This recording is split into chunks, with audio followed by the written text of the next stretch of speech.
Hello दोस्तों। कभी कभी ऐसी घटनाएं घट जाती हैं जिन पर विश्वास करना मुश्किल ही नहीं, नामुमकिन सा लगने लगता है। आज से 66 साल पहले कुछ ऐसी ही घटना जापान के एक एयरपोर्ट पर घटी थी, जो आज भी एक अनसुलझी पहेली की तरह है। दरअसल यहां एक रहस्यमय शख्स आ गया था, जो खुद को एक ऐसे देश का नागरिक बता रहा था जो असल में धरती पर कहीं है ही नहीं। इतना ही नहीं, एक बंद कमरे से वो अचानक गायब भी हो गया था, जिसके बाद वो कभी नहीं दिखा।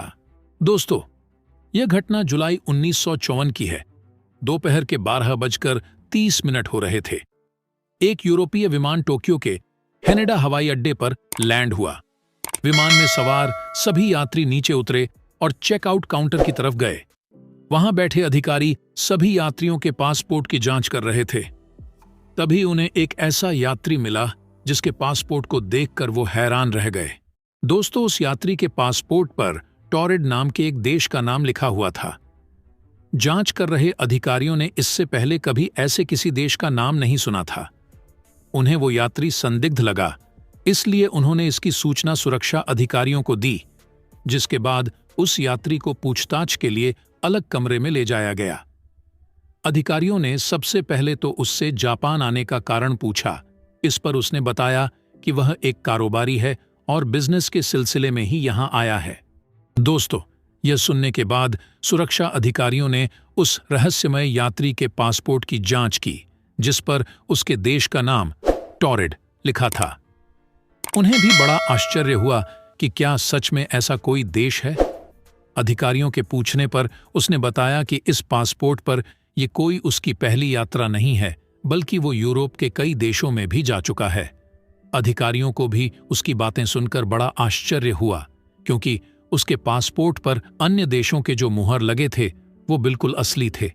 फिर भी वो इस बात को मानने को कतई तैयार नहीं थे कि जिस देश से वह यात्री आया है, असल में वो धरती पर कहीं है। दोस्तों, इसके बाद सुरक्षा अधिकारियों ने यह जानने के लिए कि टॉरेड आखिर धरती पर है कहाँ, उस यात्री को दुनिया का मैप दिखाया और पूछा कि उसका देश कहाँ है। इस पर उस यात्री ने अंडोरा नाम के देश पर उंगली रखते हुए कहा कि यहां उसका देश है, लेकिन उसे ये समझ नहीं आ रहा कि यहां टॉरेड की जगह अंडोरा क्यों लिखा हुआ है। ये सुनकर अधिकारी और भी ज्यादा हैरान हो गए कि आखिर ये शख्स खुद को एक काल्पनिक देश का क्यों बता रहा है, लेकिन उसके पासपोर्ट, वीजा और अन्य दस्तावेजों को देखकर लग रहा था कि वो सच बोल रहा है। इसके बाद अधिकारियों ने सोचा कि यह रहस्यमय यात्री सच बोल रहा है या झूठ। यह जानने का एक ही उपाय है, और वो ये कि यह कारोबार के सिलसिले में किससे मिलने आया है। अधिकारियों के पूछने पर उसने उस कंपनी का नाम बताया जहां उसे जाना था, साथ ही उस होटल के बारे में भी बताया जहां उसे ठहरना था। इसके बाद अधिकारियों ने उस कंपनी और होटल से संपर्क किया, लेकिन उन्होंने ऐसे किसी भी व्यक्ति को पहचानने से इनकार कर दिया। अब जांच अधिकारियों को लगा कि शायद ये कोई शातिर अपराधी है जो अपनी पहचान छुपा रहा है और यहां किसी घटना को अंजाम देने के लिए आया है। इसके बाद उन्होंने उसका सारा सामान जब्त कर लिया और पुलिस की कड़ी निगरानी में उसे एक होटल के कमरे में बंद कर दिया। लेकिन दोस्तों, अगले दिन जब कमरे का दरवाजा खोला गया तो पुलिस यह देखकर चौंक गई कि कमरे में तो कोई है ही नहीं, जबकि बाहर पुलिस का पहरा था और कमरे की सभी खिड़कियों को पहले ही सील कर दिया गया था। पुलिस को यह जानकर और भी ज्यादा आश्चर्य हुआ कि एयरपोर्ट पर उसका जो पासपोर्ट, वीजा और अन्य कागजात जब्त किए गए थे वो भी गायब थे। अब किसी को भी यह समझ में नहीं आ रहा था कि आखिर ये हुआ कैसे।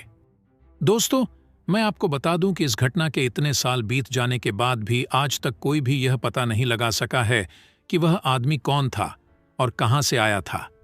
लेकिन दोस्तों, सोशल मीडिया पर इस घटना को लेकर कई कहानियां प्रचलित हैं।